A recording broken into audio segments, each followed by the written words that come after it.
All right. So as I was just talking about the when we talked about the insurrection that took place on January 6th, and there was a um, you had an officer who was injured.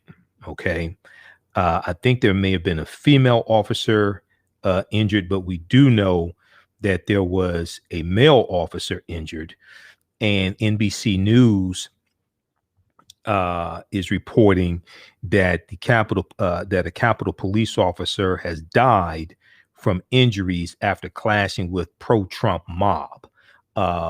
This is a story from NBC News that that just came in, and I saw it here. The officer Brian D. Sicknick is the fifth person to die from Wednesday's violent clash in Washington, D.C. We're going to try to pull up this article. So, see, Trump has blood on his hands. Trump has blood on his hands because he sent these dumbasses, these domestic terrorists. He sent them to the U.S. Capitol building when at the rally, as I just talked about. A U.S. Capitol police officer has died a day after clashing with a pro-Trump mob at the U.S. Capitol. A U.S. Capitol police officer has died a day after clashing with a pro-Trump mob at the Capitol. Officer Brian Sicknick was injured while engaging with protesters Wednesday and returned to his division office where he collapsed. Capitol Police spokeswoman Eva Malecki said he was taken to a local hospital where he died about 9:30 p.m. on Thursday. Now, U.S. Capitol Police Officer Brian Sicknick, who joined the Capitol Police Department in 2008, is the first person to die from Wednesday's violent clash in Washington. All right. Now, we know we had one woman who was a protester who was shot and killed. She was shot by Capitol Police. Sicknick, who joined the Capitol Police. Okay. Capitol Police fatally shot an Air Force veteran and ardent Trump supporter who was part of the mob that made it into the building. 3 other people died in quote unquote medical emergencies following the riot, officials said. News of the officer's death comes shortly after the resignation of U.S. Capitol Police Chief Stephen Sund that we just talked about, amid criticism of the department's response to rioters who broke through barricades, vandalized the building, and clashed with police. U.S. Capitol Police Chief Stephen Sund's resignation will go into effect January 16th, as I already said, just a few days shy of President-elect Joe Biden's inauguration, which is on January 20th. A police spokeswoman said Thursday. The head of the department's union also called for a quote change at the top, end quote. So once again, this is an effect how this is an example of how words have consequences. This is an example of how back in 2016, I said that, and many other people, I wasn't the only one who said this, but many other people, I said that Donald Trump was totally unfit to be president. I talked about how elections have consequences. I said we can't let this idiot become president. And we see he's getting worse day by day. And yeah, the 25th Amendment needs to be implemented. He needs to be removed from office. Okay. He needs to be removed from office. But isn't Donald Trump the one that talks about law and order? Wasn't that same guy talked about law and order when you had Black Lives Matter protesters out there? Wasn't he the same guy who ran in 2016 on law and order? And if Joe Biden became president, there's going to be chaos in the streets. Well, what do you call what happened at the U.S. Capitol building January 6th? That's under your watch. In 2016, Trump ran on law and order, protecting the police. You put police in danger with your stupid ass. So he has blood on his hands once again. On top of 360,000 deaths from coronavirus, majority of that could have been avoided. Capitol Police officer dies from injuries after clashing with pro-Trump mob. It should say pro-Trump domestic terrorist, but okay.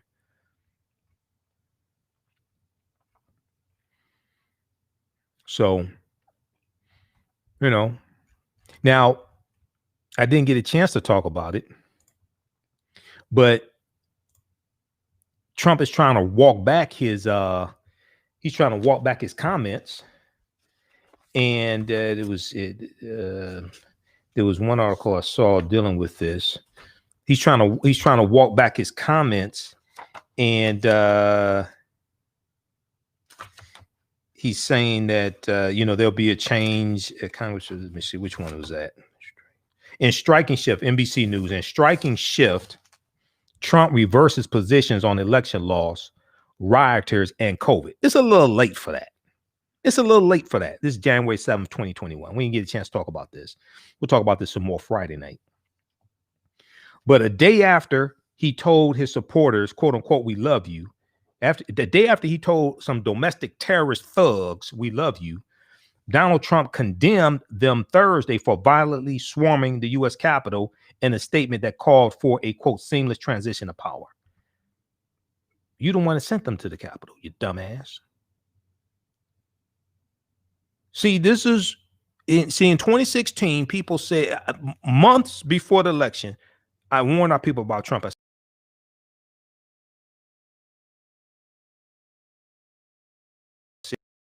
Okay, months before the 2016 election.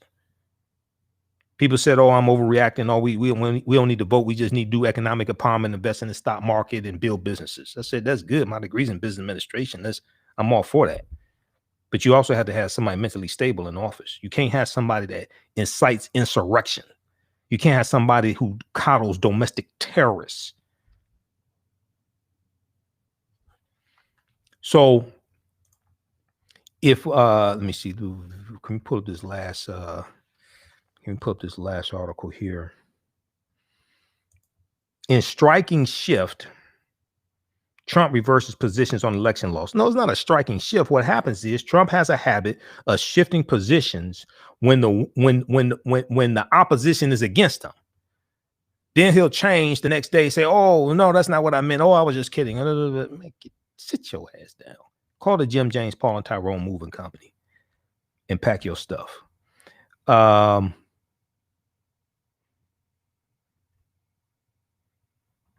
me see. Is it this one right here? Yeah, this one right here. So they changed the title a little bit. Facing calls for his removal, Trump reverses positions on election laws, rioters, and COVID. Let me show you this one quickly. I didn't get a chance to talk about this because I had so many articles and we only have so much time. Let's turn this on.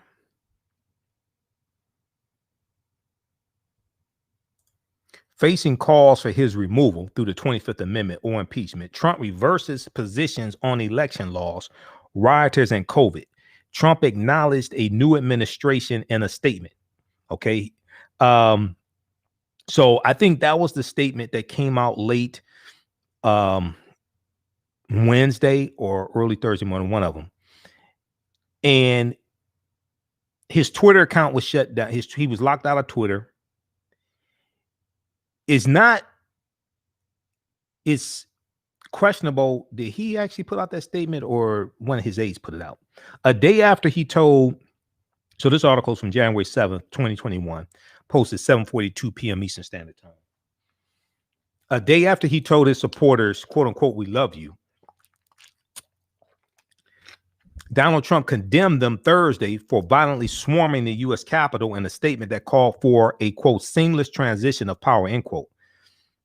He said, America is and must always be a nation of law and order.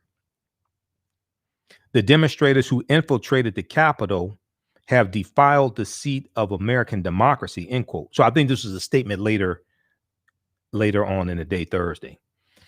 Quote, to those who engaged in acts of violence and destruction, you do not represent our country. And to those who broke the law, you will pay, end quote. Why'd you tell them that you loved them?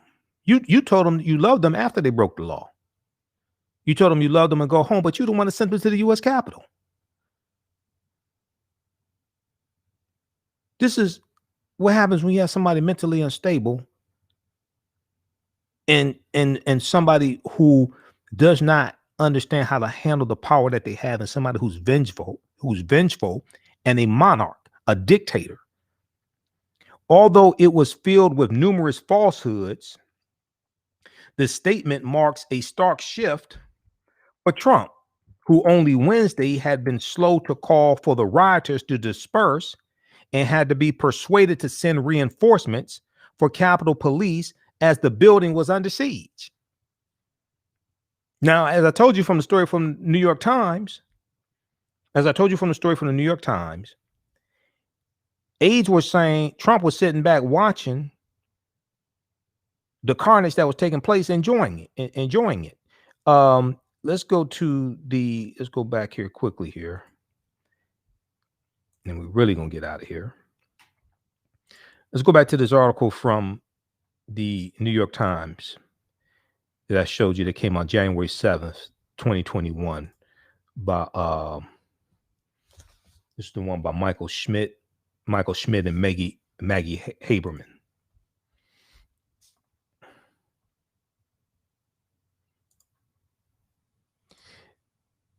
The name of this article is Trump is said to have discussed pardoning himself. Trump is said to have discussed pardoning himself. Okay. This is from January 7th, 2021. If we go down to actually what's the second page of the article. As aides urged Trump to issue a strong condemnation on Wednesday of the insurrection that he incited. As aides urged him to issue a strong condemnation on Wednesday, and he rejected that advice, the White House counsel Pat A. Cipollone, who defended him in the impeachment trial and helped this traitor stay in office so he could be derelict in his duty and more people die from coronavirus, and he incite domestic terrorists like what happened Wednesday. Pat Cipollone is an accomplice. The White House counsel Pat A. Cipollone warned Trump that he could face legal exposure for the riot, given that he had urged his supporters to march to the Capitol and quote unquote fight beforehand, according to people briefed on the discussion. The president had appeared to White House aides to be enjoying watching the scenes play out on television. Oh, you mean the insurrection that you incited that resulted in a Capitol Police officer dying? I thought you were supposed to be for law and order. I thought you were supposed to love the police. That's what didn't Trump talk about how much he loves the police and everything? Law enforcement, I guess, unless they're investigating you for your corruption.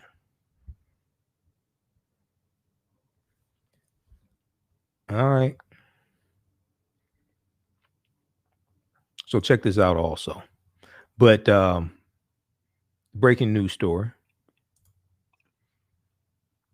Capitol Police officer dies. Let's go back to this one here. NBCnews.com, Washington Post is reporting it also. I'm getting these updates.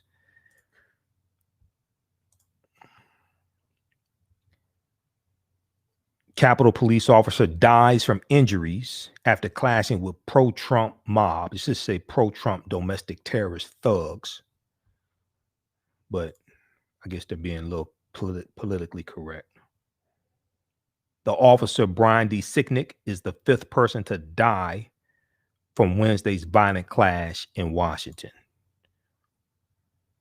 You think maybe that's why Trump is having an about face even before this fifth death, because 4 people died and he incited the insurrection, and now he wants to denounce the violence that he incited?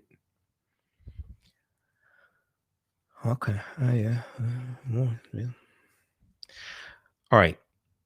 So check this out. We'll be back Friday night, 11 p.m. Eastern Standard Time, the African History Network show. Remember, right now, let's correct wrong behavior. Is not over till we win Wakanda forever. And this is follow us on our Facebook fan page, The African History Network, The African History Network, and our YouTube channel, Michael Imhotep, IMHOTEP. And for those who are seeing me for the first time, I'm Michael Imhotep, founder of the African History Network, host of the African History Network show. I'm a talk show host, researcher, lecturer, writer, and historian. And then we're on Sundays, 9 p.m. to 11 p.m. Eastern Standard Time also. Okay. And visit our website, AfricanHistoryNetwork.com. All right, everybody. Talk to y'all later. Peace.